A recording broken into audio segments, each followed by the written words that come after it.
இன்றே டவுன்லோட் செய்து உங்கள் ஃபேவரட் ஷோக்களை என்ஜாய் பண்ணுங்க.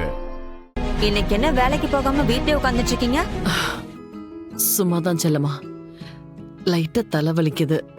அதான் இன்னைக்கு ஒரு 1 hour பெர்மிஷன் போட்டிருக்கேன். தலைவலின்னு சொல்லிட்டு இப்படி இதையே பாத்துட்டு இருந்தா எப்படி? போய் ரெஸ்ட் எடுக்க வேண்டியதானே அர்ச்சனா? அது சரி, அப்ப இந்த வேலையெல்லாம் யார் பாக்குறது? நான் ஸ்டேஷனுக்கு போகவே இல்லைனாலும் இந்த ஒர்க் எல்லாம் முடிச்சே ஆகணும். அப்படி என்னதான் வேலையோ? சரி இரு, நான் உனக்கு ஸ்ட்ராங்கா ஒரு காஃபி போட்டு எடுத்துட்டு வரேன்.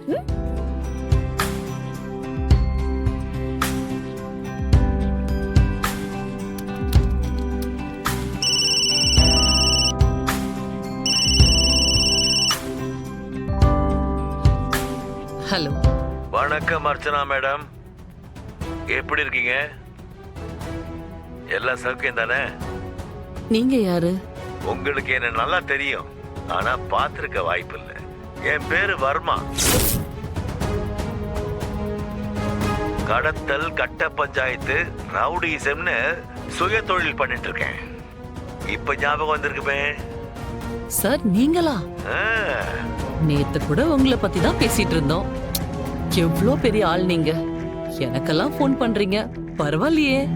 என்ன மாதிரி நக்கலா பேசுறீங்களே, நைஸ். இப்ப நான் எதுக்கு போன் பண்ணேன்னா, மிஸ்டர் நாராயணன் கிட்ட என்ன பத்தியும் நான் பண்ண கிரைம்ஸ் பத்தியும் சில ப்ரூஃப்ஸ் இருக்கு.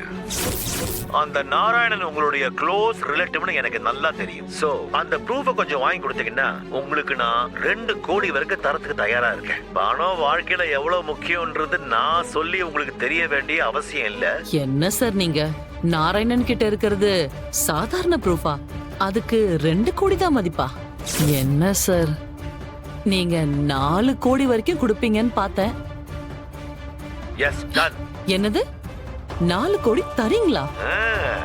என்ன சார் இப்படி சர்ப்ரைஸ் பண்றீங்க? என்னது 2 கோடி 4 கோடின்னு பேரம் பேசிட்டு இருக்கா? அதுவும் ஏன் புருஷன் பேர சொல்லிட்டு இருக்கா? என்னால நம்பவே முடியல. நீங்க இப்படி உடனே ஒத்துக்கிட்டத நினைக்கும் போது நான் இன்னும் அமௌண்ட் அதிகமா கேட்டிருக்கலாம் போல தோணுது.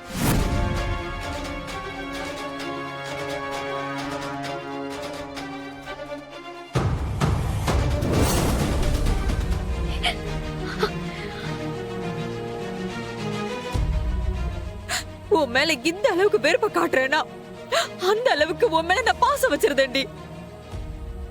அப்பப்போ உங்க அம்மா பேரை கேட்டாலே எனக்கு கோபம் வெறுப்பும் வருதோ, அதுக்கு மாறா ஒரு காலத்துல உங்க அம்மா பேச்ச வேதவாக்கா நம்பிட்டு இருந்தேன்டி.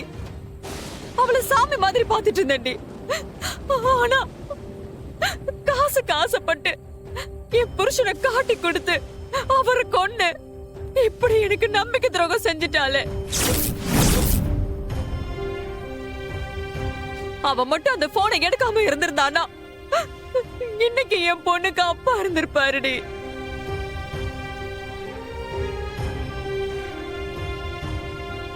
என் வாழ்க்கை இப்படி நாசம் பண்ணிட்டாளே அவ.